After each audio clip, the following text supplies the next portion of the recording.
Students, आज हम लोग परम्यूटेशन एंड कॉम्बिनेशंस चैप्टर के अंतर्गत एक्सरसाइज 7.3 का फर्स्ट क्वेश्चन देखने वाले हैं। प्रश्न इस तरह से है, how many 3 digit numbers can be formed by using the digits 1 to 9 if no digit is repeated. मतलब ये 1 से 9 तक के अंकों को प्रयोग करके कितने 3 अंकीय संख्याएं बन सकती है यदि किसी भी अंक को दोहराया नहीं गया है। चलिए, तो इस प्रश्न को हम लोग 2 तरीका से अभी सॉल्व करेंगे। सबसे पहले मैं फॉर्मूला विधि से इसको सॉल्व करके आपको बताता हूँ, फॉर्मूला मेथड। यहाँ पे हम लोग परम्यूटेशन के लिए जो फॉर्मूला स्टडी किए हैं उसका हम लोग यहाँ पर इस्तेमाल करेंगे। देखिए, यहाँ पे हमें कितना अंक दिया गया है, 1 से लेकर 9 तक। तो हम लिखेंगे गिवन डिजिट्स। हमारे पास जो दिया गया अंक है वह है 1 to 9, 1 से लेकर 9 तक, यानी कि कुल 9 गो अंक दिया गया है। इसीलिए इसको हम लोग यहाँ पर परम्यूटेशन के अंतर्गत n से डिनोट करेंगे। तो n का वैल्यू हो गया 9। 1 से लेकर 9 तक कितना अंक होगा, 9 गो अंक होगा। तो n का वैल्यू कितना हो गया, 9 हो गया।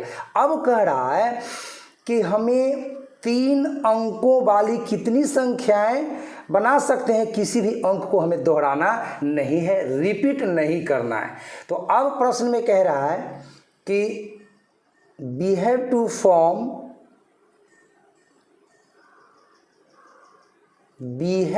Form 3 digit numbers. हमें 3 डिजिट वाला नंबर फॉर्म करना है, बनाना है। ठीक है, 3 डिजिट नंबर्स फॉर्म करना है। इसका मतलब है कि r का जो वैल्यू है वह दिया गया है 3। एंड हम लोग फॉर्मूला जानते हैं प्यारे बच्चों, NPR बराबर फैक्टोरियल n बटे फैक्टोरियल n माइनस r, ऐसा फॉर्मूला है। n का मतलब हो गया 9, r का मतलब हो गया 3। बस सिंपली इस फार्मूला में डालकर सरल कर दीजिएगा और आपको आंसर मिल जाएगा। तो चलिए करके भी दिखा देते हैं। इसलिए हम लोग सिंपल निकाल लेते हैं, 9p3, 9 वस्तुओं में 3 वस्तुओं का सजावट करना। ठीक है, परम्यूटेशन का मतलब सजाना होता है। तो फैक्टोरियल 9 बाई फैक्टोरियल 9 माइनस 3, तो ये दे देगा हमें फैक्टोरियल 9 बटा 9 में से 3 घटेगा तो 6 हो जाएगा। अब 9 और 6 में 9 बड़ा है तो हमें 9 को सरल करना है। ठीक है, फैक्टोरियल 9 यूँ ही लिखा गया है, 9 में से 3 घट के 6 फैक्टोरियल हुआ है। तो हमें क्या करना है, फैक्टोरियल 9 को सॉल्व करना है। 9 इंटू 8 इंटू 7 इंटू, अब हम फैक्टोरियल 6 लिखकर यहाँ स्टॉप हो जाएंगे एंड बटा में फैक्टोरियल 6, ये कट गया है। अब 9 में 8 से गुना करेंगे तो आपको 72 मिलेगा। ठीक है, और फिर 72 में 7 से गुना करेंगे तो आपको मिल जाएगा 7 दूनी 14 का 4 हासिल 1, 7 7 49 और 1 50, यानी 504 को संख्या बनेगा। ये तो आपको फॉर्मूला मेथड से मैंने बताया। अब इसको आप चाहें तो 7.1 में जो आप लोग पढ़े थे फंडामेंटल प्रिंसिपल ऑफ काउंटिंग, तो आप उससे भी बना सकते हैं। तो चलिए हम अब सेकेंड मेथड से इसको देखते हैं। इसी प्रश्न का सॉल्यूशन को हम सेकेंड मेथड से भी देखते हैं, दूसरी विधि से देखते हैं। तो अब देखिए, गिवन डिजिट्स जो है 1 to 9 है। अच्छा, हमें 3 अंकों की संख्याएं बनानी है, तो हम लोग क्या करेंगे, 3 बॉक्स बना लेंगे। अब इन बॉक्स में हमें डिजिट को सजाना है और संख्याएं को बनाना है। तो देखिए इसको ना हम लोग कहते हैं यूनिट प्लेस। क्या बोलते हैं बुआ? इसको यूनिट प्लेस बोलते हैं, इकाई स्थान।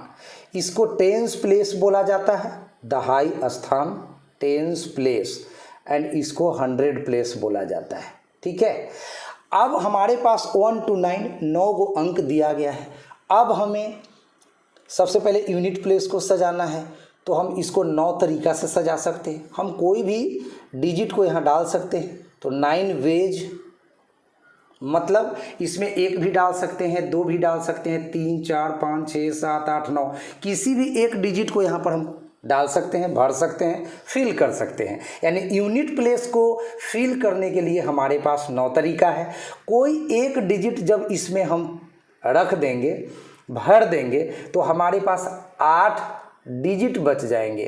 तो टेंस प्लेस को भरने के लिए हमारे पास 8 तरीके होंगे, 8 वेज।